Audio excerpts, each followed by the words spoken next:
우리 한 절씩 우리 다 같이 그냥 한번 읽어봅시다. 35에서 37절 다 같이 읽어봅시다. 예수께서 앉으사 12제자를 불러주시되 누구든지 첫째가 되고자 하면 무사람이 끝이 되며 무사람을 섬기는 자가 되어야 하리라 하시고 어린아이 하나를 데려다가 그들 가운데 세우시가 않으시며 제자들에게 이르시되 누구든지 내 이름으로 이런 어린아이 하나를 영접하면 곧 나를 영접하며 누구든지 나를 영접하면 나를 영접하며 하며 나를 보내신 이를 영접함이니라. 아멘. 오늘은 이제 예수님이 너희가 세상을 사는데 어떤 삶을 살아야 되냐, 이제 어떤 삶을 살아야 되냐면 섬기는 삶을 살아라. 뭔 말인가 알죠? 우리 옛날에는 이제 자녀가 부모를 어떻게 해요? 공경하는 삶을 살라 그랬죠? 공경하라. 이 공경하라는 말은 그 권위에 맞게 잘 존중하라 이런 말이죠. 부모는 부모의 권위가 있잖아요. 근데 자녀가 부모의 권위를 무시하고 자기 마음대로 하면은 그건 공경하는 것이 아니지. 그러죠? 이제 그러니까 우리가 이 사역자로서 아니면 성도로서 어떤 삶을 살아야 되냐? 나보다 남을 더 어떻게 무시하는 삶을 살면 안 되죠? 저 사람이 나보다 낫다. 섬기는 삶을 살아가는 것이 말할 수만 하고 있어요. 왜 그러냐면 하나님은 예나 지금이나 하나님의 계획은 생명을 살리는 일이죠. 하나님은 계속해서 생육하고 번성하는 것이 하나님이 원하시는 일이고 또 누구나 멸망치 않기를 원하시는 게 주님의 목적이야. 왜냐면은 주님의 목적은 심판이 아니에요. 심판이 아니고 구원이기 때문에 아셨죠? 어느 한 사람 주님의 시각으로 보면 귀하지 않은 사람이 없는 거야. 여러분 자녀가 있으면 뭐 자녀가 한 명인 사람이 있고 여러 명이 있겠지만 어느 자녀인들 귀하지 않은 자녀가 있어요? 없어요. 설령 뭐 잘하는 자녀 있고 못하는 자도 있지만 부모 입장에서는 다 자녀가 어떻게 해요? 다 귀하죠. 여러분이 열 손가락을 한번 게임으로 보세요. 안 아픈 손가락 있나? 게임으로 보면 어떻게 해요? 다 아프지. 그 마찬가지죠. 하나님은 지금도 그래. 모든 사람이 다 정말 구원받고 멸망치 않고 주님께 돌아오기를 원하시는 것이 주님의 소원이요. 그래서 하나님은 그 유명한 이 화란에 아브라함 카이퍼라는 사람이 뭐라고 했냐면 인간에게는 두 가지 사명이 있다고 했어요. 그래서 어떤 사람은 첫째는 문화적 사명이야. 생육하고 번성하라는 것이죠. 그 다음에 두 번째는 복음적 사명이 있다고 그랬어요. 이건 뭐냐면 영적으로 생육하고 번성하라는 거예요. 그러니까 전도하고 선교하라는 거라. 그렇죠? 이것이 우리 두 가지 사명이라고 그랬어요. 그래서 우리가 그런 하나님의 사명을 감당함에 있어서 어떻게 되냐? 내가 어떤 사람이 되냐면 잘 섬기는 사람이 돼야 돼. 우리 예수님도 예수님의 사명을 감당하기 위해서 아셨죠? 자기 목숨을 많은 사람을 위해 어떻게 대속물을 주셨잖아요. 그러니까 예수님은 얼마나 우리를 섬겼냐면 자기 자신이 십자가에 달리는 대속물이 될 정도로 여러분은 어떻게 해요? 그렇죠. 섬기는 거지. 그게 바로 하나님이 원하시는 거예요. 왜? 그런 삶을 살 때 하나님 나라가 확정되는 거야. 그러니까 우리 교회에서도 역시 마찬가지요.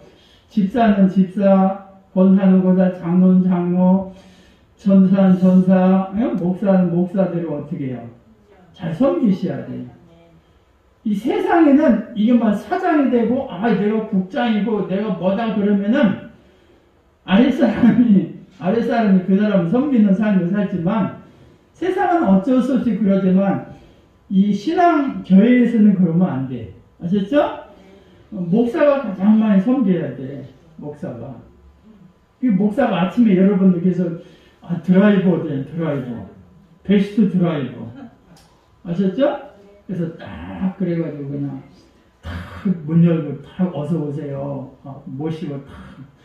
춥까봐 겨울에는, 여름에는 더울까봐 에어컨 딱 켜고 그냥 해가지고 베스트 드라이버로 딱 모시잖아. 아셨죠? 왜 그러냐면 섬겨야 되니까. 목사가 여러분 섬기라고 세워놨잖아요. 무슨 말인지 알죠? 열심히 섬기는 거야. 그러니까 목사 당신이 계속 섬겨라. 나는 딱 하고 다닐 테니까. 예? 그렇게 하시면 돼. 할렐루야. 말씀을 안 하시네. 예? 그 서로 섬기셔야 돼. 아셨죠? 말씀으로 섬기고 또 이제 또 뭐 물질로도 섬기고 여러 가지를 구제 봉사로 섬기는 거지 서로. 왜냐면은 하나님 원하시는 거야. 내가 목사다, 내가 뭐다 하고 니들이 나를 섬기라 하면 그것은 세상의 방식이지. 그렇게 하면은 하나님 나라 확장이 안 되는 거예요. 우리가 예수님이 섬겼듯이 우리도 서로 잘 섬기는 삶이 되어야 할 믿으시기 바랍니다. 그러면서 어떤 삶을 사냐면 사람이 기뻐하는 삶이 아니라 누가 기뻐하는? 하나님이 기뻐하는 삶을 사는 거예요.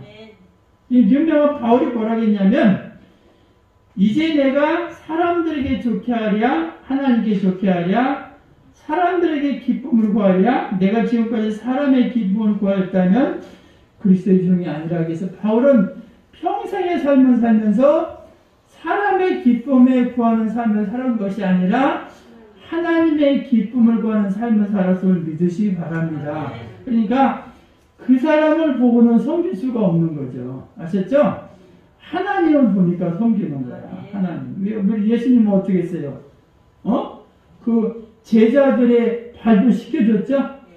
그잖아. 제자들이 잘못해도 그들을 자꾸만 힘을 주고 용기를 주고. 아셨죠?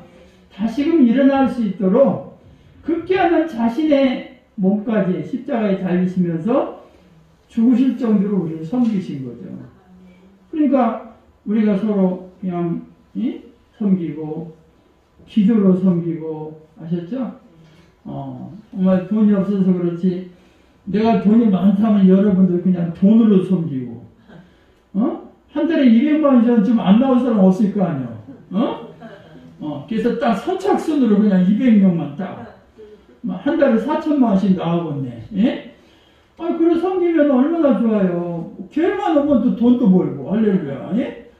예배도 드리고. 꼭 그렇게 하면 너무나 좋은 거지.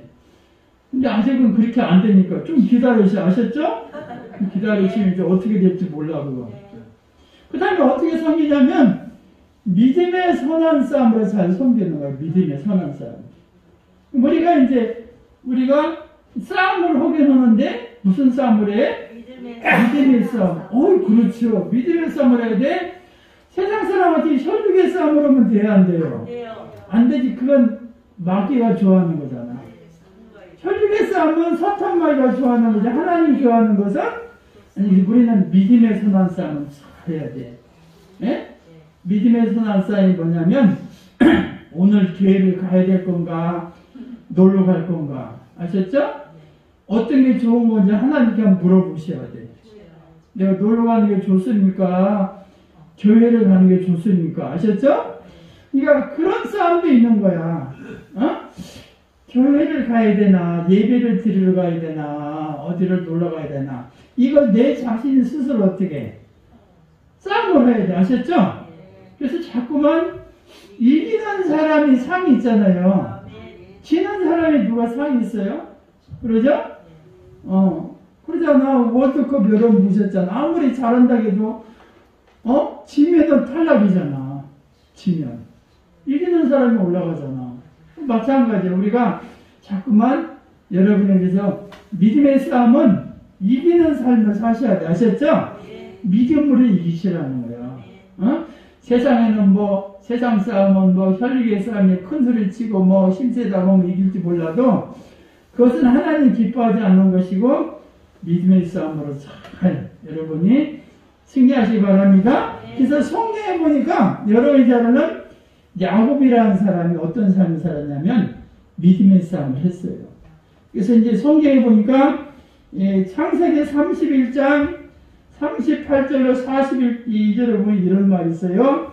내가 이 20년을 외삼촌과 함께 하였거니와 외삼촌의 암양들이나 암염소들이 낙태하지 아니하였고 또 외삼촌의 양떼의 수양을 내가 먹지 아니하였으며 물려찢긴 것은 내가 외삼촌에게 가져가지 아니하고 낮에 도적을 맞았든지 밤에 도적을 맞았든지 외삼촌이 그것을 내 손에서 찾았으므로 내가 스스로 그것을 보충하였으며 내가 이와 같이 낮에는 더위를 무릅쓰고 밤에는 추위를 무릅쓰고 눈 붙일 겨를도 없이 내가 지내었나이다. 이게 뭐냐면은 이 야곱이 섬기는 삶이에요. 야곱은 여우른이 잘하는 라반의 사이죠. 라반의 사이. 그래서 라반의 그 많은 양떼와 소떼들을 기른 사람이에요. 그런데 이 라반의 사람은 품삯도 제대로 안 줬어요. 그래서 준다고도 안 주고 준다고도 안 주고 그때 10번이나 변역한 사람이에요. 그러니까 제대로 품삯도 받지도 못하고 또 그렇다고 대우도 제대로 받지도 못했음에도 불구하고 야곱은 어떤 삶을 살았냐면 양떼들을 낙태시키지를 않았어요. 낙태. 뭔 말인가 알죠? 낙태를 시키지 않아야 새끼가 어떻게 해요? 잘 번성이 되겠죠? 그래서 비록 자기는 정말 대우를 제대로 못 받아도 열심히 연구하는 신앙이라는 연구. 낙태시키지 않고 어떻게 보면 양을 잘 생육시킬까 이런 연구하는 삶을 살았다는 거예요. 그 다음에 뭐냐면 그냥 품삯도 안 주는데 까짓거 연말도 왔는데 확 잡아가지고 한 마리 어떻게 해요? 막내도 할 수 있잖아요. 그죠? 근데 이 사람은 잡아먹지도 않았어요. 왜? 그건 자기 것이 아니잖아. 그렇죠? 그래서 이 사람은 아주 공과 사를 철저히 구분하는 삶을 살았다는 거예요. 한 마리 잡아서 뭐 요리해 먹을 수도 있는데 그런 삶을 살지 않은 거예요. 야곱은. 그러면서 도리어 이 양을 키다 보면 물린 것도 있고 찢긴 것도 있고 그러죠? 어떻게 또 도둑이 와서 또 채가는 것도 있을 거 아니에요. 그러면은 자기가 다 변생해. 아셨죠? 물린 거, 찢긴 거, 도적 맞은 거 있으면은 자기가 자기 돈으로 다 변상에 채워놓는 거예요. 이건 뭐냐면 철저히 책임을 진다는 거예요. 자기가 맡은 일에 책임을 지는 신앙이다. 요즘 세상에 보면은 일이 벌어졌는데도 이 사람이 책임을 지지 않고 내가 그래도 잘했다 하고 있잖아. 그러니까 나라가 막 그냥 어지럽잖아. 이 일이 그냥 잘못됐으면 책임지고 내려오면 되는데 그거 그냥 몇 년 더 해먹으려고 내려오기 싫어가지고 그러니까 그냥 막 한쪽에서 내려와라 한쪽에서 안 내려간다 다툼이 되잖아. 그게. 그러면은 그 사람이 아니면 다른 사람은 못하겠어요? 스스로 그런 책임지는 삶을 안 사니까 그 한 사람을 해서 막 불안하잖아, 사람들이. 그 다음에 정말 이 야곱은 낮에는 그 막 사막이 덥잖아요. 때야 끝에. 근데 또 밤에는 추워요. 아셨죠? 낮에는 더위를 무릅쓰고 밤에는 추위를 무릅쓰고 눈붙일 겨를도 없이 외삼촌의 양을 잘 돌봤다. 더위와 추위를 잘 지내서 자기에게 주어진 환경을 감내하는 신앙의 삶을 살았어요. 이것이 뭐냐면 야곱이 바로 하나님의 사람임을 증거했음을 믿으시기 바랍니다. 근데 아까도 말했지만 외삼촌이 돈을 줘, 돈을 안 줘? 돈도 안 주고 제대로 또 준다고 다 거짓말하고 막 그런 삶을 사는데 여러분 같으면 뭐라고 하겠어요? 여러분 직장 다니는데 사장이 돈을 준다고 안 주고 돈도 안 주고 돈 안 주고 밥이나만 먹어주고 그러면은 누가 그 직장을 다닐 사람이 누가 있겠어? 그러죠? 요즘 같았으면 노동청에 고발돼서 장사도 못했겠지. 그 당시는 노동청이 없어가지고. 근데 바울은 그러한 삶 속에, 바울이한테 야곱은 그런 삶 속에서도 열심히 섬긴 거예요. 그런데 라반은 도와줘. 끝까지. 나올 때까지. 아셨죠? 그런데 하나님은, 사람은 안 도와줬지만 하나님은 야곱의 수고와 고난을 감찰해서 엄청난 큰 겁으로 하나님이 야곱을 부자로 만들어주신 줄 믿으시기 바랍니다. 여러분이 그래야 되는 거야. 여러분이. 그래서 열심히 신앙생활을 잘하세요. 누구를 위해서 잘하는 게 아니야. 아셨죠? 나를 위해서 잘하는 거야. 나를 위해서. 식사도 잘하시고. 아셨죠? 누구를 위해서 식사를 잘해요? 옆집 아저씨를 위해서? 그렇죠. 이거 어떻게 잘하시네. 내 건강을 위해서 내가 식사를 잘하는 거예요. 남을 위해서 밥 먹는 게 아니잖아요. 그렇죠? 신앙생활도 잘하셔. 말씀도 잘 들어. 그러면은 그 복이 옆집 아저씨로 갔죠? 아니요. 그럼 어디로 가요? 그렇죠. 여러분에게 오는 거야. 여러분에게.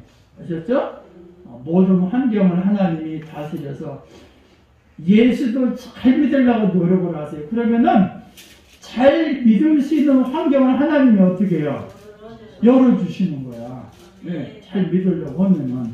여러분이 그 싸움이 있어야 돼. 왜냐면 내가 건강하고 내가 정말 머리도 이 지혜도 있고 또 물질로도 부족하지 않으려면 어떻게 돼? 또 내가 잘 믿으려고 하는 마음으로 하면 하나님이 넘치게 여러분을 채워주실 줄 믿으시기 바랍니다. 그 다음에 우리가 잘 아는 이 바울이라는 사람이 있어요. 사도 바울. 바울이라는 사람은 이 정말 훌륭한 전도와 선교를 한 유명한 사도죠. 사도. 그런데 이 사람은 어떤 삶을 살았냐면 열심히 하나님도 섬기고 성교도 섬기는 삶을 살았어요. 그래서 이 사람은 어떤 삶을 살았냐면 사도행전 20장 19절을 보면 이런 말이 있어요. 곧 모든 겸손과 눈물이며 유대인의 관계로 말미암아 당한 시험을 참고 주를 섬겼다. 그래서 그 자기가 하는 사역에 그 전도하고 선교하는 것이 얼마나 어려워. 그렇죠? 사람 섬기는 거잖아. 그래서 여러분들 전도회가 있지만 예수 믿읍시다, 교회 갑시다 하면은 사람들이 예 알았어요. 따라온 사람이 얼마나 돼? 따라온 사람이 많죠? 많은 것 같았으면 모세 데리고 오셨겠지. 예? 말해도 그래도 근데 바울은 그게 자기가 사명이잖아요. 그러니까 어떻게 보면 저들을 정말 하나님께 인도할까 겸손한 삶을 살면서 날마다 눈물로 또 뭐냐면은 유대인들이 또 못 가게 해 교회를. 뭔 말인가 알죠? 교회를 가려면 또 이렇게 방해하는 사람들이 있어요. 그러니까 또 그 사람들하고 싸움을 할 수 있어 없어? 싸움을 할 수 없죠. 그래서 그 유대인들이 주는 이 시험이 있거든. 그 시험을 잘 참고, 아셨죠? 내가 주님을 섬기다는 마음으로 겸손과 눈물로 정말 사람을 섬기면서 전도와 선교를 했음을 믿으시기 바랍니다. 그 다음에 어떤 삶을 살았냐면 사도행전 20장 31절 보니까 그러므로 여러분이 읽게요. 내가 3년 동안이나 밤낮 쉬지 않고 눈물로 각사하게 훈계했던 걸 기억하라. 그래서 이 훈계한다는 건 이렇게 권면하고 권고한다는 것이잖아요. 근데 여러분 너도 어른이고 나도 어른인데, 예? 네가 선생도 아닌데 너도 어른 나도 어른, 너도 50 나도 50인데 누가 그 사람 말을 잘 듣겠어요? 잘 안 듣잖아. 사람들이 남의 말 잘 들어요. 왜냐면 특별히 높은 사람도 아닌데 너나 나나 다 똑같은데 뭘 그 말을 듣겠어. 그런데 그럼에도 불구하고 바울은 3년 동안이나 밤으로 밤낮으로 아셨죠? 쉬지 않고 눈물로 각 사람에게 훈계를 했어. 마치 아버지의 심정으로. 뭔 말인가 알죠? 아버지의 심정으로 이렇게 해야 됩니다. 이렇게 해야 됩니다. 예수 잘 믿어야 됩니다. 안 나오시면 네, 또 그러십니까? 다음 주에 나오세요. 요즘 목사가 그러잖아요, 여러분. 그래서 기다리시고 전화하고 또 기다리고 오늘도 또 막 우리 성도님 저기 지금 모시러 가야 되는데 전화가 먹통이야. 어? 전화를 해도 전화를 받을 수 없습니다. 이거 정말 봐야 되는데 시간은 자꾸 벌써 예? 시간은 자정넘어 새벽으로 가는데 예? 아니 교회로 와야 되는데 먹통인데 어떻게 올 거요?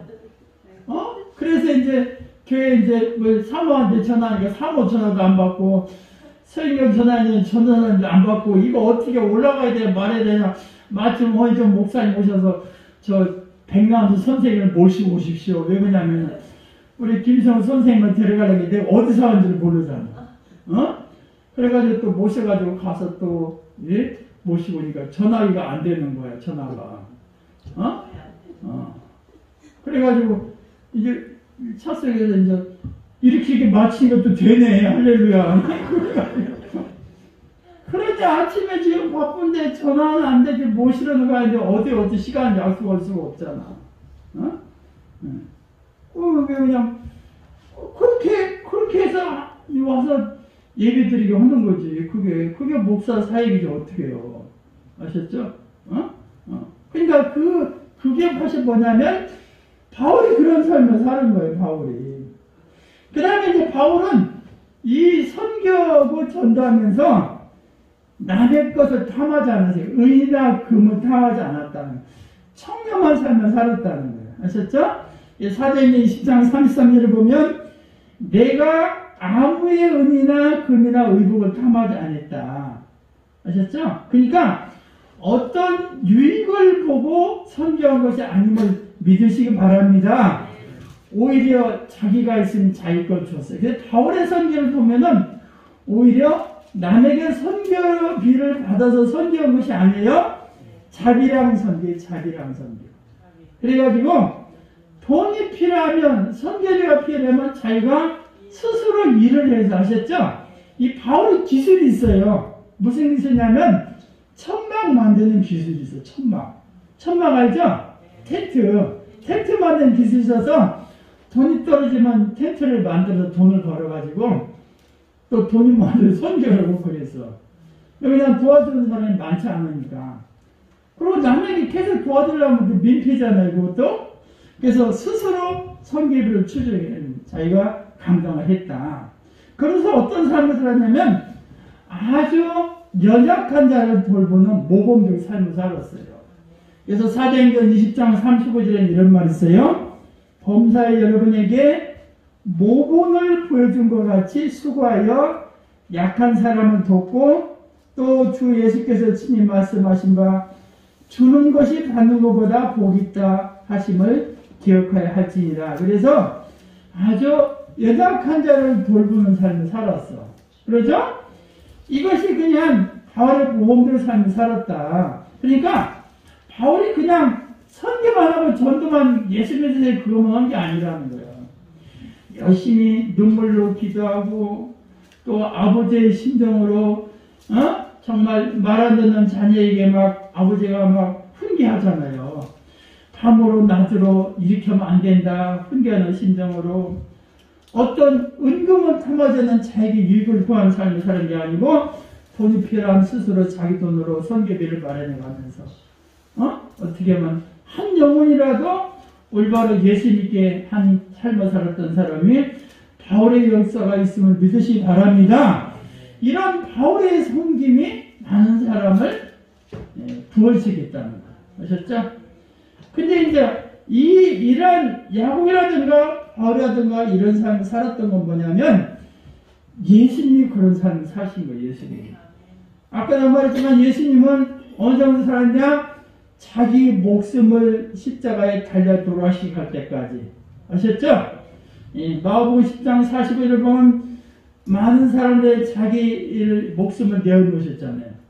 대속적인 섬김을 사셨다. 그러죠? 그 다음에 만약에 예수님이 십자가에 달리지 않았으면 우리에게 축복이 있겠어요? 우리에게 구원이라는 건 없잖아. 그래서 성경에 보면 예수님은 찔림을 당하시고 상함을 당하시고 아셨죠? 그가 찔림 우리의 허물의 그 사물의 제약이라 그랬잖아요. 그죠? 그가 징계를 받으면 평화를 누리고 그와 채찍을 받으면 우리가 어떻게 해요? 남을 입었다. 예수님은 철저한 희생적 삶을 사신 거예요. 그 다음에 예수님은 어떤 삶을 사시냐면 이타적인 삶을 이타적인, 예? 자기를 위한 삶이 아니라 남을 위한 삶. 로마서 5장 8절에 보면 우리가 아직 못 했을 때, 그렇죠. 죄인을 위해서 누가 십자가에 달린 사람 있어? 의인도 아니고 선한 사람도 아니고 아셨죠? 덕 있는 사람도 아니고 죄인 된 사람을 위해서 누가 자기 목숨을 버리겠냐고요. 근데 예수님은 우리가 죄인 되었을 때 주님이 스스로 자기 목숨을 십자가에 버리신 줄 믿으시 바랍니다. 이타적인 삶이에요. 세상은 이기적이잖아요. 그렇죠? 세상은 자기가 중심이잖아. 세상은 자기 유익이 없으면 않잖아. 안 움직이잖아. 그렇죠? 뭔가 자기 유익이 있어야 움직여요. 근데 예수님은 아무나 유익이 아니라 남을 위해서 삶을 사셨다. 그리고 예수님은 아주 성경적인 삶을 사셨어요. 예수님 스스로 하신 게 아니라 예수님이 하시는 것이 뭐냐면 성경을 이루는 삶이었음을 믿으시기 바랍니다. 그래서 죽으신 것도 성경대로 죽으시고 아셨죠? 살아나신 것도 어떻게 해요? 성경대로 제 3일 만에 살아나셨다. 여러분은 하나님 말씀대로 사시는 게 가장 어떻게 해요? 중요한 거예요. 성경이 스탠다드, 표준이라는 거예요. 내가 잘하고 못하는 건 내 생각이 옳고 나빠서 잘하고 못하고 것이 아니라 성경에 비춰봤을 때 아셨죠? 내가 잘하고 못하고를 알 수가 있다는 거죠. 여러분 성경을 이렇게 집에서 좀 읽으셔야 돼. 아셨죠? 읽어도 뭐 우리가 잘 알 수는 없더라도 그래도 부지런히 쉬는 시간에 내년부터는 우리가 어떻게 하냐면 성경을 한번 써보는 걸 해야겠어. 노트해가지고 다 쓰려면 기절 촛보가 넘어지니까 이제 마태복음 한번 써봅시다. 할렐루야. 아셨죠? 잠 오신다고 우리 어르신들 잠이 잘 안 오신다고 했잖아요. 잠 안 올 때 뭐 하고 있어? 성경 쓰는 거예요. 쓰다 보면 저절로 잠이 와요. 그래서 내년부터는 이제 1월달부터 다 우리 전개인 성경 쓰기를 해야겠어요. 그래서 마태복음부터 뭐 창세기부터 쓸 사람 쓰세요. 그래서 이렇게 해가지고 이제 그거 누구에게 칭찬받으라고 쓰는 것이 아니라 아셨죠? 내가 한번 성경 써보는 것도 좋잖아요. 이런 말씀이 있구나. 그럼 성경도 한번 읽어보고. 이제 뭐 일이라 생각하지 말고 내가 여유 있을 때 한번 쓰는 거죠. 그런다고 여러분이 한번 써보시면 좋아. 그래서 정말 그 예수님은 하나님이시잖아요. 예수님이. 그러죠? 하나님이신데도 불구하고 뭐와 같이 종의 모습으로 하나님의 본체신데도 불구하고 종의 모습으로 낮아져서 우리를 섬기는 삶을 살았음을 믿으시기 바랍니다. 이것이 바로 비하적 섬김이라고 해요. 그러니까 예수님이 참 보세요. 쉽게 말하면 대통령이 여러 번 와서 이렇게 발 씻겨주고 밥 먹여주고 이렇게 차 타는데 이렇게 부추겨준다면은 좋아 나빠? 그죠? 세상에 대통령이 나를 이렇게 여러분이 딱 한다면 얼마나 기분이 으스워서 그러죠? 그런데 이건 대통령이 아니라 어떤 분이 오시는 거야? 하나님이 여러분 섬겼다는 거 이해가 가요 여러분? 내가 무엇이간데 그렇게 하나님이 나를 섬기나? 그 이유는 다른 게 여러분이 그만큼 어떤 존재야? 귀한 존재. 천하를 바꿔도 줄 수 없는 귀한 영혼을 가진 존재이기 때문에 여러분 사랑하시고 섬기는 거죠. 그래서 우리는 비록 내가 아무것도 가진 게 없다 할지라도 우리는 부여자인 줄 믿으시기 바랍니다. 왜냐하면 내가 그런 사람이에요. 천사도 나를 흠모하는 사람. 하나님이 십자가에 달려 돌아가기까지 나를 섬겼던 사람이죠. 그죠? 이 놀라운 사실을 우리는 받은 거예요. 그래서 여러분이 그러한 정말 이러한 자격 있는 사람을 믿으시고 여러분도 열심히 주님을 위해 희생하는 삶을 사시는 여러분 되시기를 주의 이름으로 축원합니다. 우리 다 같이 기도하시겠습니다.